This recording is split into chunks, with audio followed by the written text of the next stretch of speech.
At Anurag University, be everyone you dream to be.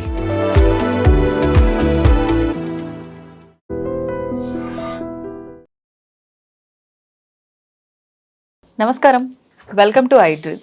ధర్మ మార్గం with Vijitha కార్యక్రమానికి స్వాగతం.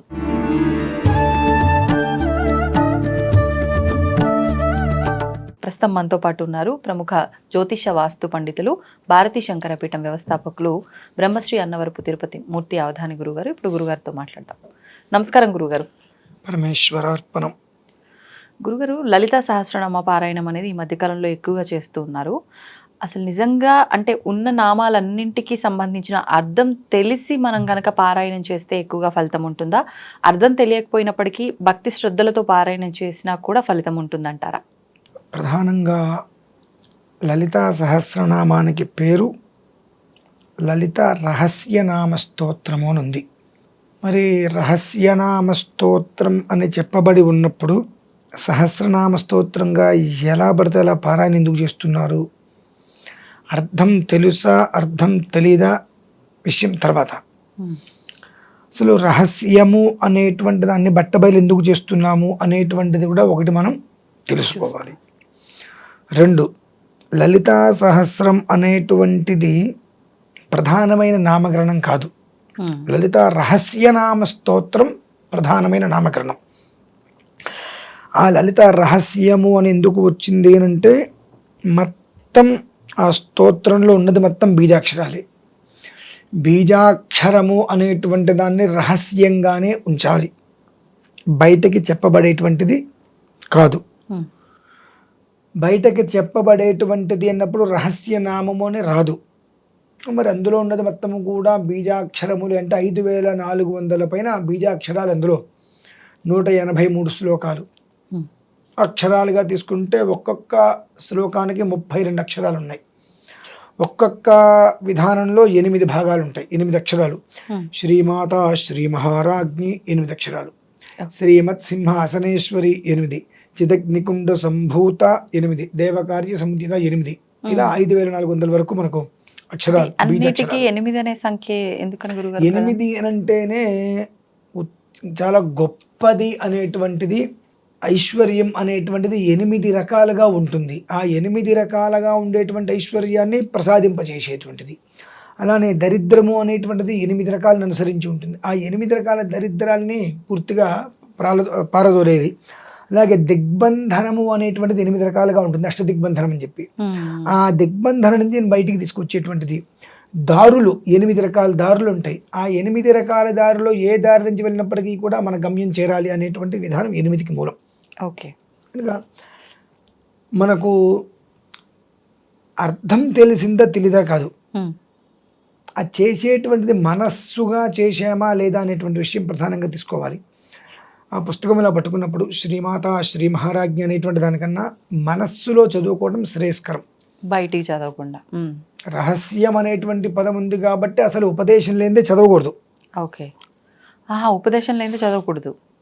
కానీ ఈ మధ్యకాలంలో చదువుతున్నారు. కొనుక్కొచ్చుకొని బుర్రకి అనేక బుద్ధులు, అనేక ఆలోచనలు, కాబట్టి మనం ఏం చెప్పినా వినరు, అర్థం చేసుకోరు. ఏదో ఒకరోజు ఆ కర్మ ప్రారంధం అనేటువంటి దెబ్బ తింటారు కదండి. ఆ తిన్నప్పుడు తెలుస్తుంది, ఆ రోజు మనం ఇది చేశాము అనేటువంటి విషయం తెలుస్తుంది. ఎందువల్లనంటే నిజం వేరు, నమ్మకం వేరు. ఆ రెండు ఒక చోట ఉన్నప్పుడు జీవితం అనేటువంటిది, ఎవరైతే కనుక పద్మపాదుడు అని ఆయన ఆదిశంకరాచార్య స్వామి వారి శిష్యుడు, ఏటి అవతల ఉంటారు. ఇక్కడ ఆయన పేరు పిలిస్తే ఆయనకేంటి, శిష్యుడి మీద నమ్మకం, నేను పిలిస్తే ఎక్కడి నుంచైనా వచ్చేస్తాడని. ఆయనకేంటి, నా గురువు ఆయన పిలిస్తే నేను ఎక్కడున్నా నాకు తెలుస్తుంది అని. ఆ నిజం నమ్మకం అనేటువంటిది ఒక చోట ఉన్నప్పుడు ఆయన పిలవగానే నది మీద పరిగెత్తుకుంటూ వస్తుంటే ఆ లోపల నుంచి పద్మాలు వికసించి ఆయన పాదాలు నీళ్ళలో పడకుండా అవి తీసుకొచ్చి ఇవతల ఒడ్డుకు చేరుస్తాయి. ఆ రెండు ఒకే చోట ఉంటాయా? ఉండవు. ఎందువల్లంటే కర్మలు అనేక రకాలుగా ఉంటూ ఉంటాయి.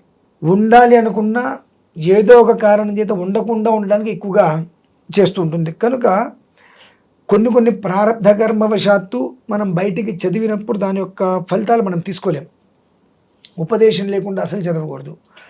అదొకటి మనకు ఉండాలి. మనం ఉపదేశం తీసుకోలేదు కాబట్టి మనం చదవద్దు, విందాం. చదవవలసిన స్థితి వచ్చింది, మనస్సులో చదువుకుందాం. రహస్యం ఉన్నారు కాబట్టి పెదాలు కదలకుండా పేపర్ చదువుతున్న రీతిలో మనం చదువుకుందాం. అంటే ఉపదేశం లేనప్పుడు ఇలా చదివితే తప్పులేదంటారా? అసలు ఉపదేశం లేనప్పుడు చదవకూడదు, అసలు చదవకూడదు. చదవకూడదు. ఉపదేశం తీసుకోవాలి ఖచ్చితంగా. ఉపదేశం తీసుకోవాలంటే గౌరీ పంచాక్షరి ఉండాలి. ఒకటికి ఒకటి అనుసంధానం ఉంటుందండి. ఏదో ఊరికే లలితా సహస్రనామం మీకు కావాలంటే నేను ఉపదేశం చేస్తా అంటే అవదు. దానికి గౌరీ పంచాక్షరి ఉండాలి. ఆ ఉపదేశం తీసుకోవాలి అని అంటే డైరెక్ట్గా ఆడవాళ్ళకి ఇంకొకరు ఇవ్వకూడదు ఉపదేశం. పెళ్లి కాకపోతే తండ్రికి ఇస్తే తండ్రి అమ్మ కూతురికి చెప్పాలి. పెళ్ళి అయితే ఆమె భర్తకి మేము ఉపదేశం చేస్తే ఆ భర్త ఆమెకు ఉపదేశం చేయాలి. అంతేగాని లేదంటే కొడుకు ద్వారా చెప్పాలి తప్ప డైరెక్ట్గా కూడా మంత్రోపదేశం స్త్రీకి ఎవరు కూడా ఇవ్వకూడదు. కనుక ఆ ఉపదేశం పొందాలి అనన్నా ఆవిడ గౌరీ పంచాక్షరి ఇవన్నీ ఉండాలి. కాబట్టి చాలా వినటం ప్రధానం కాదు.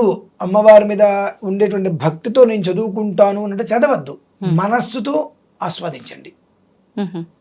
మనస్సుతో ఆస్వాదించడం వల్ల ఏమవుతుందంటే పేపర్ చదివినట్టే మనం చదువుతాం, కళ్ళతో చదువుతాం మొత్తం అంతా కూడా. ఈ కళ్ళతో చదవటం వల్ల ఏమవుతుంది అంటే రహస్యకృతంగా ఉండేటువంటి ఒక యుక్తిని మనం దాటినటువంటి దోషం రాదు పొరపాటున కూడా.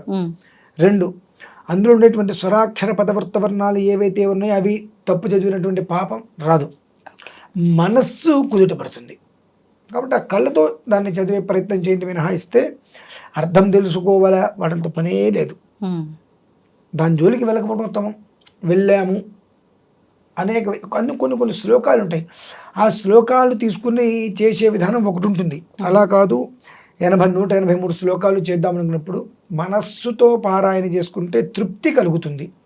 తృప్తి అనేటువంటిది ఎక్కడైతే కలుగుతుందో నిజంగా మనకు ఆ ప్రాంతానికి అమ్మవారు వస్తుందండి.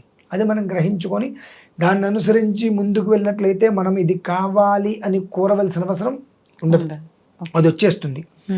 ఆ వచ్చిన దాన్ని మనం తీసుకుంటున్నామా లేదా అనేటువంటి దాని మీద మనకి ధ్యాస ఉంటే ప్రశాంతమైన జీవితం అనేటువంటిది ఏర్పడుతుంది. అది మనం చూసుకోగలగాలి.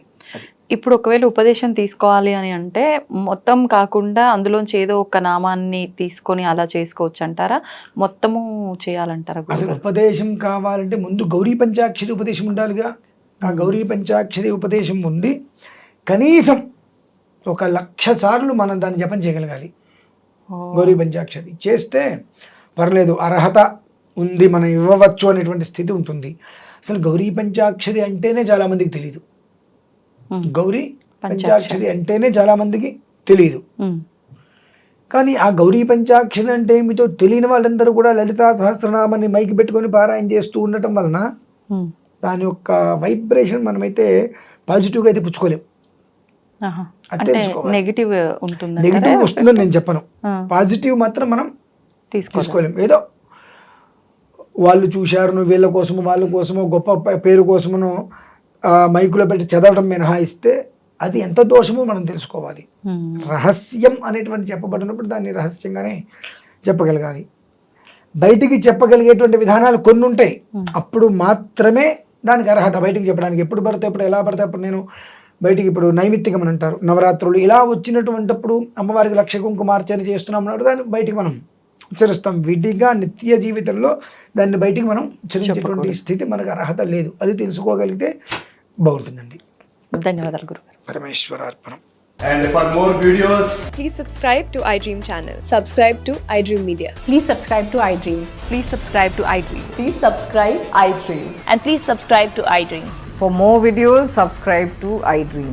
please like, share and subscribe to the channel. Congratulations, iDream. Subscribe to iDream. Subscribe to iDream. So subscribe to iDream Media.